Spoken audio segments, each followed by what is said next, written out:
Welcome to This Explainer. Today, we're diving straight into the unbreakable rules of the physical universe, and we're going to see exactly how these invisible, microscopic laws dictate our massive global energy systems.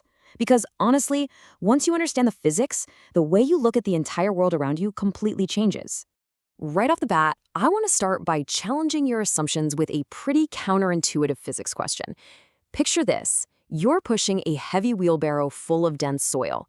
You're straining, you're sweating, your muscles are totally burning.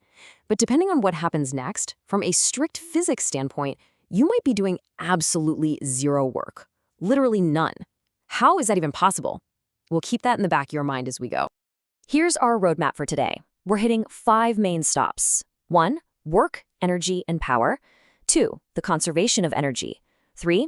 Energy transformations and efficiency. 4. Renewable versus non-renewable. And finally, 5. Society and energy choices. Okay, let's jump right into section 1.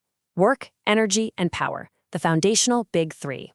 Now, in physics, mechanical work isn't just about how much effort you're putting in. It's a very specific calculation.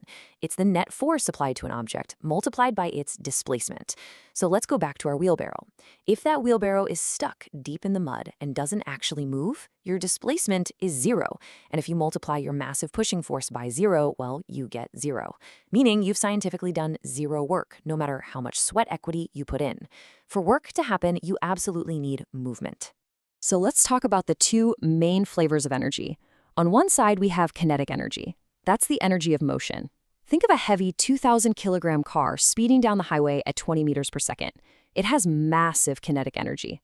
But on the other side, we have potential energy, which is essentially stored energy waiting to be unleashed. A heavy physics book sitting quietly on a high overhead shelf, it actually has gravitational potential energy, simply because of its height and gravity's potential to pull it down at a moment's notice. And that brings us to power. While work and energy measure the what, power measures the how fast. It's all about the clock. If a motor does 500 joules of mechanical work in exactly 1 second, it is twice as powerful as a motor that takes 2 seconds to do that exact same amount of work. Simply put, power is the rate of energy transfer. Moving right along to section 2, the conservation of energy. Nothing is lost. This right here is absolutely crucial. Energy cannot be created or destroyed, only transformed from one form to another. This law acts as our universe's ultimate cosmic tracking system. It proves that energy doesn't just disappear into thin air, it simply changes its disguise. Let's trace this with something simple, like a falling apple. In step 1, the apple is just hanging quietly on the tree, packed with initial gravitational potential energy. And step 2, the stem snaps. As it falls, it's losing height but gaining speed, perfectly converting that stored potential energy into active kinetic energy. Finally, in step 3, the apple hits the ground and stops. But the kinetic energy doesn't just vanish, it actually becomes thermal energy, ever so slightly warming the ground, and radiant sound energy. That loud thud you hear, that's energy. Think about a roller coaster for a second. As it drops from its peak and shoots up the next hill, it's constantly trading height for speed. Up at the top, it has maximum potential energy. As it plummets, that turns into maximum kinetic energy at the bottom. It's perfectly illustrating this continuous energetic balancing act, just perpetually swapping energy back and forth without losing the total sum. Well, except for a little bit lost to friction, which we're going to talk about next. All right, section 3, energy transformations and efficiency, following the flow. Take a hand-cranked emergency radio. This is a brilliant real-world example of our follow the energy narrative. You use the kinetic energy from your moving hand to turn the crank. Inside, a little generator transforms that mechanical energy into electrical energy to charge up the battery. And finally, the radio transforms that electrical energy into radiant energy for the display light and the sound energy you're listening to. It's this awesome, seamless chain of physical transformations. But nature totally beat us to this. Animals like glowworms are incredible natural machines. Through a process called bioluminescence, they actually convert the chemical energy stored in their food directly into radiant energy, producing this brilliant light. It's a highly specialized energy transformation happening right inside a living organism. Here's the catch, though. No conversion in the real world is 100% efficient.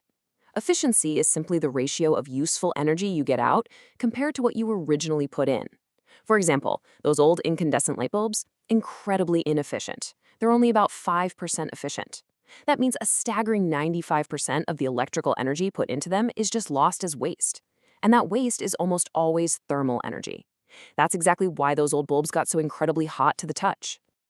Zooming out to the big picture now, let's hit section 4, renewable versus non-renewable, categorizing the world's power. Our global energy menu is basically divided by one simple metric. Does a source naturally replenish on a human timescale, or does it exist in finite, exhaustible amounts?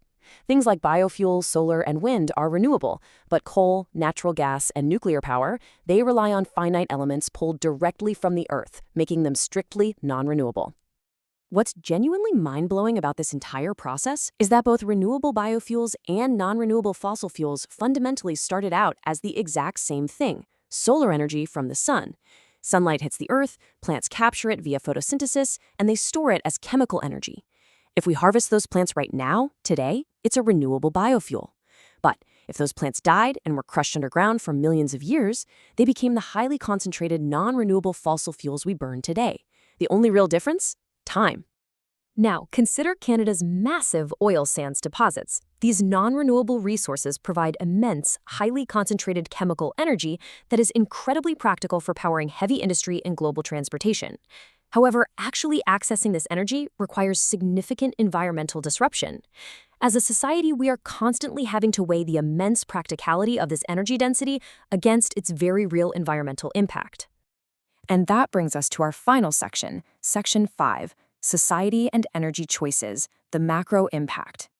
Sometimes, energy efficiency isn't about inventing some crazy new technology. It's just about really smart design. Picture a traditional farmhouse utilizing passive solar design. Those wide, covered, open porches actually block the high, hot summer sun from baking the house, which drastically reduces the need for cooling. But in the winter, when the sun dips lower in the sky, the light reaches right under the porch to naturally warm the home. Add some deciduous trees that drop their leaves in winter to let that light through, and you are managing thermal energy beautifully without using a single watt of electricity. But when we do turn to new technologies, we've got to look at the whole equation. Even highly efficient alternative sources, like photovoltaic solar cells, have hidden energy costs. We have to account for the energy used in the mining and production of the materials, the transportation of the components across the globe, the energy lost as heat over the transmission grid, and the environmental impact of manufacturing itself. It all goes back to the conservation of energy. We have to track the inputs and outputs across the entire system. So I want to conclude with a crucial question. From that zero-work wheelbarrow we talked about at the start, all the way to the hidden costs of global power grids, energy is a constant, unending balancing act. I really invite you to reflect on how mastering the microphysics of energy, knowing that absolutely nothing is truly lost, only transformed, changes the way you view the massive macro choices of our world. Thanks so much for joining me on this explainer, and keep looking for the physics in the world around you.